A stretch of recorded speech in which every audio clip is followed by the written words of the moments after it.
পৃথিবীতে প্রতিটা সন্তানই কিন্তু তার মায়ের হাতের রান্না খুবই পছন্দ করে। আর যার মা নেই সেই বোঝে যে মায়ের হাতের রান্না সে খেতে পারে না, তার নসিবই নেই। আলহামদুলিল্লাহ, আমার মায়ের হাতের রান্না সবগুলোই অনেক মজা। যখন আমি বাড়িতে যাই তখন আমার আম্মু চেষ্টা করে আমার প্রিয় খাবারগুলো রান্না করতে। কারণ যেহেতু আমি অনেক দিন পর যাই, তো আম্মুর হাতের বেস্ট রান্না হলো এই শাক দিয়ে মুড়ির ঘন্টটা অনেক মজা। তো আমি এটা অনেক বেশি পছন্দ করি। আর আমার ভাই বোনেরা ডাল দিয়ে পছন্দ করে। আমি তো যখন যাই তখন বেশিরভাগ সময় আম্মু এটা রান্না করে, যেহেতু আমি পছন্দ করি বলে।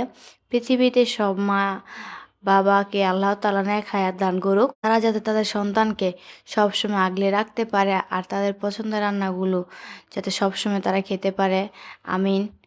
আর তোমাদের থেকে মায়ের হাতের রান্না সবচেয়ে কোনটা অবশ্যই কমেন্ট বক্সে জানিয়ে যাবে।